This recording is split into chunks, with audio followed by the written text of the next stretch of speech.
हमारी आज की कहानी एक बहुत ही अलग कॉन्सेप्ट पर बेस है। ये उस सोच को दर्शाती है जिसमें इंसान खुद को भगवान समझने लगा था और वो जीवन और मृत्यु की सभी लाइनों को मिटा चुका था। पर क्या ये मुमकिन है? क्या कोई इंसान ऐसा कर सकता है? ये सब कुछ हम जानेंगे हमारी आज की कहानी में।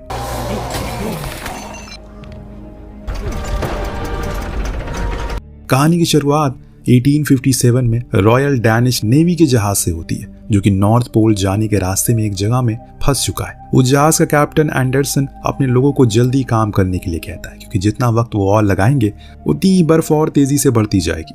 अब सभी काम पर कर रहे होते हैं कि तभी उन्हें एक एक्सप्लोजन सुनाई देता है। जैसे कैप्टन और उसके लोग उस जगह जाते हैं और वहां उन्हें बहुत सारा खून दिखाई देता है। वो सभी थोड़ा घबरा जाते हैं। तभी अचानक उन्हें एक घायल आदमी दिखाई देता है, जिसके पैर से बहुत सारा खून निकल रहा था। कैप्टन को उस आदमी पर दया आ जाती है और वो उसे शिप पर ले आते हैं कि तभी अचानक भयानक आवाज निकलते हुए एक आदमी उनकी शिप की तरफ आने लगता है, जिसे देखकर वो सभी बहुत घबरा जाते हैं। वो उस पर फायरिंग करते हैं, पर उस पर गोलियों का कोई असर नहीं हो रहा, जिससे वो सभी और हैरान थे। अब देखते ही देखते वो आदमी उनकी शिप पर चढ़ जाता है और घायल आदमी को उसे सौंप देने के लिए कहता है। उसकी आवाज इतनी डरावनी थी, सभी की रूह कांप जाती है। लेकिन तभी कैप्टन एक छोटी रॉकेट गन से उस पर फायर करते हैं, जिससे वो शिप से नीचे गिर जाता है और इससे उन सभी को लगता है कि वो मर गया।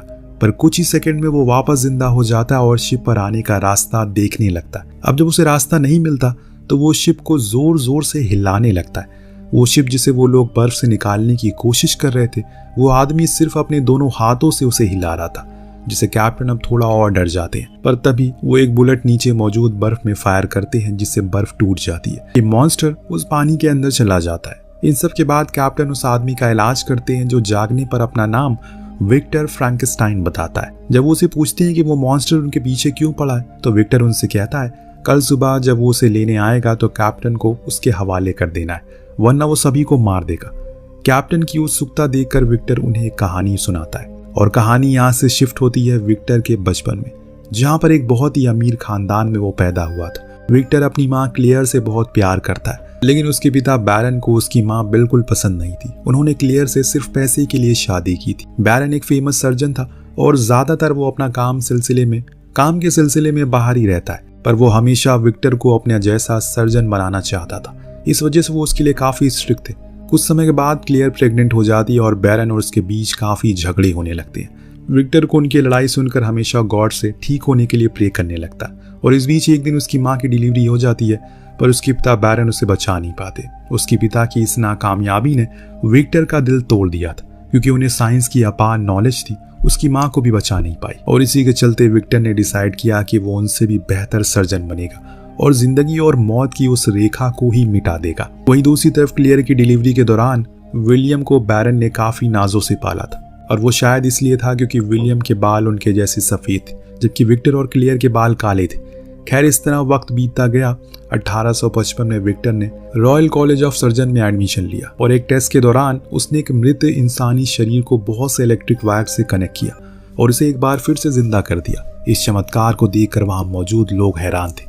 वो इस बात का यकीन ही नहीं कर पा रहे थे कि विक्टर जन्म और मृत्यु की रेखा को मिटाने के इतना करीब आ चुका है। लेकिन वो ये बात जानते हैं कि जिंदगी के नियमों को साइंस भी पार नहीं कर सकती, और इस वजह से वो विक्टर को तुरंत ही इस एक्सपेरिमेंट को बंद करने के लिए कहते हैं, जिससे वो काफी गुस्सा होता है, क्योंकि वो लोग उसकी इतनी बड़ी उपलब्धि को नजरअंदाज कर रहे थे। इस वजह से वो अपना सामान लेकर वहां से चला जाता है।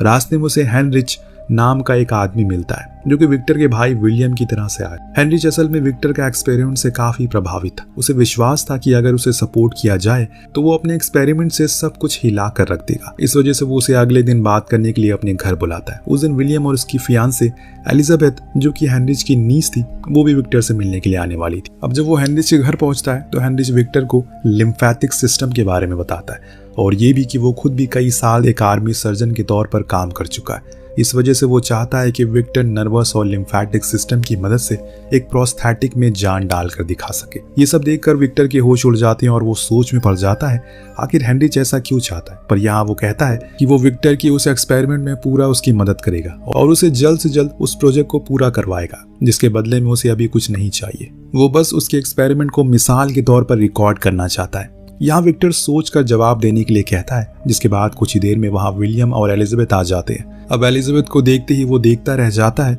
उसने आज से पहले इतनी खूबसूरत लड़की को कभी नहीं देखा था।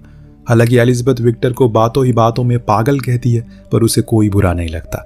खैर, इन सब चीजों के बाद हेनरिच विलियम और विक्टर को ईडनबर्ग के एक कैसल में लेकर जाता है, जो कई सालों से बंद पड़ा था। उस कैसल को देखकर विक्टर काफी प्रभावित होता है और तभी हेनरिच बताता है वो कैसल अब उनकी लैब होने वाली है। उसे जो भी सामान चाहिए वो बता सकता है। ये सुनकर उसकी और खुशी का ठिकाना नहीं रहता। वो तुरंत ही अपनी जरूरतों का सामान बताना शुरू करता है, जिसे विलियम लिखता रहता है क्योंकि उसे ही पूरा सेटअप को बनाना था। इस एक्सपेरिमेंट के दौरान एक दिन विक्टर अपनी प्रोस्थेटिक बॉडी को बनाने कुछ प्रिजनर्स को देखता है जिन्हें फांसी होने वाली थी और वो उनमें से एक को चूज करता है। वापस जाने लगता है कि तभी उसे एलिजाबेथ दिखाई देती है, जो वहाँ किताबें खरीद रही थी। विक्टर उसके पास जाता है। उसके बाद वो लोग साथ में लंच करते हैं और डांस भी करते हैं। और आज पहली बार विक्टर को जीने में सच में मजा आ रहा था। पता नहीं एलिजाबेथ में ऐसी क्या खास बात थी जो उसे उसकी तरफ आकर्षित करती है। शायद उन दोनों की कुछ चीजों में ऐसी दिलचस्पी थी या फिर कुछ और ही था। इसी तरह काम के सिलसिले में विक्टर शहर जाकर एलिजाबेथ से मिला करता है और वो जानकर विलियम को उस कैसल में अपने एक्सपेरिमेंट के कामों में उलझाए रखता है। इसी बीच एक दिन हेनरिच उसे मिलने आता है और उसे कहता है कि एलिजाबेथ की सुरक्षा की जिम्मेदारी उन दोनों की है, तो वो कोई भी ऐसा कदम ना उठाए जो उसके लिए मुश्किल हो। अब इसी के साथ वो उसे ये भी बताता है एक हफ्ते में जंग शुरू होने वाली है और इस वजह से अब वो ज्यादा दिन तक उस प्रोजेक्ट की फंडिंग नहीं करने वाला। ये सुनकर विक्टर कहता है, पहले तो उसने कहा था कि उसके पास बहुत पैसा है, तो इसके जवाब में हेनरिच कहता है कि हाँ, पैसा तो बहुत है लेकिन वक्त नहीं है। इन सब बातों से वो काफी परेशान हो जाता है। वो अपने अचीवमेंट के काफी करीब था, लेकिन उसे कई जगहों पर गलती भी हो रही थी। वो कहाँ उसे समझ नहीं आ रहा है। और तभी अचानक एक दिन एलिजाबेथ उससे मिलने के लिए आती है और यहाँ विक्टर उसे अपने दिल की बात कहता है। वो उसे बताता है कि वो उसे प्यार करता है, लेकिन वो उसे कोई जवाब नहीं देती क्योंकि शायद वो जानती है कि ये गलत है और इस वजह से वो उस तितली को विक्टर के पास छोड़कर चली जाती है जो उन दोनों ने साथ में पकड़ी थी। इस रिजेक्शन से विक्टर बहुत ज्यादा डिप्रेस हो जाता है। उसे यकीन ही नहीं हो रहा था कि एलिजाबेथ उसे छोड़कर चली गई है और अब वो अकेला बाथटब में बैठकर नहाने लगता है। तभी अचानक वो अपने शरीर को एक मिरर में देखता है। उसे एक चीज समझ आती है, जिसके बाद वो तुरंत ही बॉडी के पास जाता और वो उसे जिंदा करना चाहता था। और अब वो उसकी पीठ में वो वायरिंग की एक पोजीशन बदलता है और इसी के साथ वो मृत पड़ा इंसान जिंदा हो जाता है और बहुत ही जोर की आवाज निकालता है, जिसे विक्टर घबरा जाता है और उसकी इलेक्ट्रिक सप्लाई तुरंत बंद कर देता है। पर इस वक्त फाइनली उसका एक्सपेरिमेंट सफल हो चुका था। ये सब देखकर विक्टर एक नई बॉडी बनाना शुरू करता है जिससे वो जिंदा कर सके। इसके लिए वो बहुत सी अलग अलग लाशों से जो अच्छे टिश्यू होते हैं और ऑर्गन होते हैं उन्हें निकालता है, जिसमें हेनरिच उसकी पूरी मदद कर रहा था। इसी के साथ ही इतनी बड़ी बॉडी में जान डालने के लिए उन्हें चाहिए था एक बहुत ही पावरफुल इलेक्ट्रिक सोर्स, जिसके लिए उन्हें आसमानी बिजली को इस्तेमाल करने के बारे में सोचा। और इस तरह जब उसकी बॉडी पूरी तरह से तैयार हो गई, उसे बस इंतजार था एक बड़े तूफान का, और ये उसका इंतजार जल्दी खत्म हो जाता है। कुछ ही देर में आसमान काला हो जाता है, तेज हवाएं चलने लगती है। ये सब देखकर विक्टर तुरंत बिजली को उस बॉडी में डालने के लिए इक्विपमेंट लगाने लगता है और इसी के लिए वो हेनरिच को बुलाने के लिए जाता है। उस वक्त वो वहां पर नहीं था और उसी वक्त पे उसे पता चला हेनरिच को सिफिलिस है। अब ये ऐसी बीमारी थी जिसका उस समय कोई इलाज नहीं था, क्योंकि अब हेनरिच लार्ज स्टेज में था तो उसका पूरा शरीर लगभग तबाह होने के कगार पर था। जिसके बाद हेनरिच उससे कहता है वो चाहता है विक्टर उस आदमी की बॉडी में हेनरिच को डाल दे ताकि वो और लंबी जिंदगी को जी सके। अब ये सब सुनकर विक्टर के पैरों तले जमीन खिसक जाती है, क्योंकि ये मुमकिन ही नहीं था। उसने हेनरिच को समझाया कोशिश की, पर वो सुनने को तैयार ही नहीं था। इसी के साथ तूफान बढ़ता जा रहा और इस वजह से विक्टर अपनी सिल्वर रॉड लेकर कैसल की छत पर चलता है, जहां बहुत तेज बारिश हो रही है। जब वो दोनों इस बात पर बहस कर रहे होते हैं तभी अचानक हेनरिच का पैर फिसल जाता है। वो कैसल की दीवार से नीचे लटकने लगता है। विक्टर उसे बचाने की बहुत कोशिश करता है, लेकिन बारिश की वजह से उसका हाथ फिसल जाता है और इसी के साथ उसकी मौत हो जाती है। ये सब देखकर विक्टर के होश उड़ जाते हैं। तभी वो सिल्वर रॉड आसमान से इलेक्ट्रिसिटी को कैच करने लगती है। बड़ी बड़ी मशीनों की मदद से वो एनर्जी कलेक्ट होकर उस बॉडी में मिलती है और जब उसे कुछ नहीं होता तो ये सब देखकर विक्टर बहुत दुखी होता है। वो तुरंत उस बॉडी को नीचे करता और उसकी हार्ट बीट चेक करता है। इतनी कोशिश के बाद भी वहां से कोई आवाज नहीं आ रही थी, जिससे वो थक कर अपने बिस्तर पर सो जाता है। अगली सुबह जब विक्टर की आंख खुलती है तो वो पूरी तरह से हैरान था। वो देखता है कि उसकी बनाई हुई बॉडी उसके सामने खड़ी है और उसे घूर रही है। उसकी बनावट काफी मजबूत थी और उसे देखकर विक्टर को समझ आता है उसका ब्रेन एक पैदा हुए बच्चे की तरह है। ये विक्टर के लिए एक बहुत ही खास डिस्कवरी थी। इससे वो करेगा क्या, ये बात तो उसने कभी सोचा ही नहीं था। उसे समझ नहीं आ रहा है कि आखिर वो क्या करेगा। इस वजह से उसे बेसमेंट में ले जाकर बांध देता है और उसे बात करना सिखाने की कोशिश करता है। बहुत कोशिश के बाद भी वो आदमी विक्टर के अलावा कुछ नहीं बोलता, जिससे धीरे धीरे विक्टर को उस पर गुस्सा आने लगती है और वो उसे डराकर पीट कर सिखाने की कोशिश करता है, लेकिन इससे कोई फायदा नहीं होता। वहीं दूसरी तरफ एलिजाबेथ को अंकल हेनरिच जब उनकी काफी दिनों तक कांटेक्ट नहीं करते तो वो थोड़ा परेशान हो जाती है और विलियम से उनके बारे में पता लगाने के लिए कहती है। इसके बाद विलियम उसे लेकर एडनबर्ग जाता है और विक्टर से मिलता है। अब उन लोगों को देखकर विक्टर को अच्छा नहीं लगता, क्योंकि वो नहीं चाहता था उसकी डिस्कवरी के बारे में किसी को भी पता चले। यार, अब जब विलियम को कुछ दिखा रहा होता है तभी एलिजाबेथ उस बेसमेंट में जाती है जहां उसकी मुलाकात उस क्रिएचर से होती है। एलिजाबेथ को देखकर वो क्रिएचर बिल्कुल शॉक हो जाता है, क्योंकि आज तक उसने विक्टर के अलावा किसी को नहीं देखा था। यहाँ एलिजाबेथ उसके साथ बहुत नरमी से पेश आती है।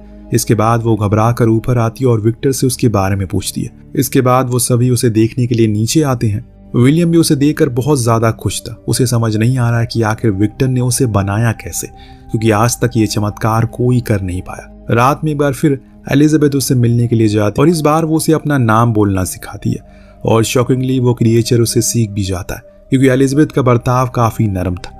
लेकिन तभी विक्टर वहां आ जाता है और एलिजाबेथ को उससे दूर रहने के लिए कहता है, लेकिन वो कहती है कि वो क्रिएचर कोई मॉन्स्टर नहीं है, उसका दिल पूरा पवित्र है। इस वजह से विक्टर का उसे गलत बर्ताव ठीक नहीं है। हालांकि ये बात विक्टर को अच्छी नहीं लगती, वो उस क्रिएचर पर ही अपना गुस्सा उतारने लगता है। पर इस बार वो क्रिएचर उसे परेशान होकर उसकी लोहे की स्टिक को मोड़ देता है। ये देखकर विक्टर घबरा जाता है और समझ जाता है बहुत ही जल्दी खेल उसके हाथ से निकलने वाला है। इस वजह से वो अगले दिन विलियम को कैसल के एक दूसरे एरिया में लेकर जाता है और उसे हेनरिच की लाश दिखाता है। कहता है कि उस क्रिएचर ने उसे मारा है, इस वजह से वो चाहता है कि वो और एलिजाबेथ जल्द से जल्द वहां से चली जाए। अब ये सब देखकर विलियम एलिजाबेथ को लेकर अगले ही दिन वहां से निकल पड़ता है। इन सब के बाद विक्टर उस पूरे कैसल में तेल फैला देता है और वहां आग लगाने की तैयारी करने लगता है। वहां बग्गी में बैठी एलिजाबेथ को कुछ ठीक नहीं लगता। वो विलियम को वापस चलने के लिए कहती है और इसी के साथ ही एक आखिरी बार विक्टर उस क्रिएचर से मिलने के लिए जाता है। वो उसे कहता है कि अगर उसने विक्टर के अलावा कुछ और कहा तो वो उसे नहीं मारेगा। तभी वो एलिजाबेथ बोलता है और ये सुनकर विक्टर और गुस्से में आ जाता है, क्योंकि एलिजाबेथ की बात सच हो गई थी। इस वजह से वो बिना कुछ सोचे पूरी जगह में आग लगा देता है। अब जब वो क्रिएचर जोर जोर से उसे बुलाता है तो उसे लगता है कि शायद उसे गलती हो गई, लेकिन तभी अचानक वहां एक बड़ा ब्लास्ट होता है जिससे दूर जाकर वो गिरता है और उसके पैर की हड्डी टूट जाती है। उस वक्त तक एलिजाबेथ वहां पहुंच चुकी थी और उस पूरे कैसल को गिरता हुआ देखती है। वहीं वो क्रिएचर आग की वजह से बहुत परेशान हो जाता है और एक गटर के रास्ते से वहां बाहर भागता है। वो एक नदी तक पहुंच जाता है। कुछ ही देर बाद जब उसे होश आता है तो वो एक जंगल में होता है, जहां वो आसपास पड़ी लाशों के कुछ कपड़े पहनता है और जानवरों से बात करने लगता है। तभी कुछ शिकारी वहां आते हैं और उसे मारने की कोशिश करते हैं। अब उन लोगों से बचता वो एक घर तक पहुंचता है, जहां की बेसमेंट में जाकर वो छिप जाता है। अब असल में वो घर उन्हीं शूटर का होता है। वहाँ एक बूढ़ा आदमी और एक छोटी बच्ची रहती। वो बूढ़ा आदमी उस लड़की को पढ़ाता और बात करना सिखा रहा था, जो उस क्रिएचर को भी धीरे धीरे सीखता रहता है। अब इन सब से उस परिवार के लिए बहुत ग्रेटफुल हो जाता है और उनके लिए कुछ करने की कोशिश करता है, पर उसे समझ नहीं आ रहा था कि वो क्या करे। इसी में वो नोटिस करता है कि उन लोगों को लकड़ियां वगैरह की जरूरत रहती है। वो उनके लिए वो काम करने लगता है और वो परिवार काम हुआ देखकर जंगल की स्पिरिट को धन्यवाद देते हैं और इस तरह वो भी उसके लिए कुछ सामान को छोड़ दिया करते हैं। इस तरह एक दिन परिवार के सभी लोग पहाड़ों पर जाने का डिसाइड करते हैं, पर वो बूढ़ा आदमी वहीं रुक जाता है। ये देखकर वो क्रिएचर उस आदमी के पास जाने की कोशिश करता है। अब असल में बूढ़ा आदमी पहले से जानता था कि वो क्रिएचर वहां रह रहा है और यही वजह थी कि वो वहां रुका था। वो उस क्रिएचर का स्वागत करता है क्योंकि वो कुछ देख नहीं सकता। इस वजह से वो उसे अपने साथ ही रहने के लिए कहता है। यह पहली बार था जब उस क्रिएचर से किसी ने इस तरह बर्ताव किया। इस वजह से वो भी उसके साथ रहने लग गया। वो बूढ़ा आदमी उस क्रिएचर को बोलना पढ़ना सिखाता, जिससे कि उसकी समझ बढ़ती है और अब वो ये जानना चाहता है कि वो कहाँ से आया। उसे अपनी यादों में बस एक ही नाम याद आता है और वो था विक्टर। अपने सवालों के जवाब तलाशने के लिए वो क्रिएचर एक दिन उसी कैसल में जा पहुंचा जहां विक्टर ने उसे जलाया था। वहां उसे विक्टर के एक्सपेरिमेंट के कुछ पेजेस मिलते हैं, जिन्हें वो समझ जाता है कि आखिर वो कौन है और इसी के साथ वो बहुत ही दुखी भी होता है, क्योंकि अब तक वो खुद को एक इंसान समझ रहा था, लेकिन असल में वो इंसानियत से काफी दूर था। उसे समझ आ जाता है कि उसे तो लावारिस लाशों से बनाया गया है, जिसकी वजह से उसका कोई अस्तित्व ही नहीं है और इन सब बातों से वो बहुत दुखी होता है। इसी के साथ जब वो घर वापस आता है तो देखता है कि उस बूढ़े आदमी के ऊपर भेड़ियों ने हमला कर दिया और वो अपनी आखिरी सांसें गिन रहा है। वो क्रिएचर उसे बचाने की कोशिश करता है, लेकिन वो आदमी मर जाता है। तभी वहाँ उस घर के लोग आ जाते हैं और उस क्रिएचर पर गोलियों से हमला करते हैं, जिससे वो वहीं गिर जाता है। लेकिन कुछ ही देर में वापस उसे होश आता है, क्योंकि वो मर ही नहीं सकता। उसके सारे जख्म भर चुके थे, लेकिन अब उसके पास जाने के लिए कोई जगह नहीं थी। इस वजह से वो एक बार फिर विक्टर को ढूंढने के लिए निकल पड़ता है। अब उस दिन विलियम और एलिजाबेथ की शादी होती है, जहां पर जब वो क्रिएचर विक्टर से मिलने के लिए जाता है तो वो उसे वहां से चले जाने के लिए कहता है। लेकिन वो क्रिएचर उस वक्त विक्टर से उसके जैसा ही एक और बनाने के लिए कहता है, ताकि वो भी हमेशा उसके साथ रह सके। पर यह सुनकर विक्टर गुस्सा हो जाता और कहता है कि उसने एक ही बनाकर गलती कर दी और वो दोबारा ये गलती नहीं करेगा। ये सुनकर वो क्रिएचर काफी गुस्सा होता है और विक्टर को मारने लगता है, लेकिन तभी एलिजाबेथ वहां आ जाती है, जो उसे देखकर वो बहुत खुश होती है। लेकिन तभी विक्टर एक गन से उसे मारने की कोशिश करता है, लेकिन एलिजाबेथ बीच में आती है और उसी वक्त वहां विलियम भी आता है। वो एलिजाबेथ को अपने पास लाने की कोशिश करता है और इस बीच वो क्रिएचर उसे जोर से धक्का देता है, जिससे उसकी वहीं मौत हो जाती है। इन सब के बाद वो क्रिएचर एलिजाबेथ को लेकर वहां से चला जाता है, लेकिन अब विक्टर का दिमाग खराब हो चुका है। वो हर हाल में उसे मारना चाहता है, इस वजह से वो उसके पीछे जाता है। वो क्रिएचर एलिजाबेथ की बॉडी को एक गुफा में रख कर चला जाता है और विक्टर सालों तक उसे ढूंढता रहता है, जिससे कई साल बाद एक बार जब वो नॉर्थ पोल में था तब उसे वो क्रिएचर फिर से दिखाई दिया और इस बार वो उसे मारने के लिए एक डायनामाइट लेकर आया। जब वो क्रिएचर उसे देखता है तो विक्टर से कहता है, चलो देखते हैं कि वो डायनामाइट उसे मार पाएगा या फिर नहीं। और तभी एक धमाका वहां होता है। ये वही धमाका था जिसे कैप्टन ने सुना था और इसी के साथ अब वो क्रिएचर भी उस शिप पर आ चुका है। पर तभी अचानक विक्टर को रियलाइज होता है कि अब उसके पास ज्यादा समय नहीं है। इस वजह से वो उस क्रिएचर से माफी मांगता है, क्योंकि शायद अनंतकाल की जिंदगी किसी को भी चाहिए नहीं होती है। अब वो क्रिएचर भी विक्टर को आखिरी समय में उसे माफ कर देता है, जिसके बाद वो उस बार में फंसी हुई उस शिप को बाहर निकालता है और कैप्टन एंडरसन से सभी को घर चलने के लिए कहता है, क्योंकि उसे भी ये कहानी से समझ आ चुका है कि जिंदगी कितनी ज्यादा कीमती है। और इसी के साथ ये कहानी यहीं पर खत्म होती है। आपको कहानी कैसी लगी हमें कमेंट करके जरूर बताएगा। मिलते हैं अगले वीडियो में। Thank you so much watching. Peace out.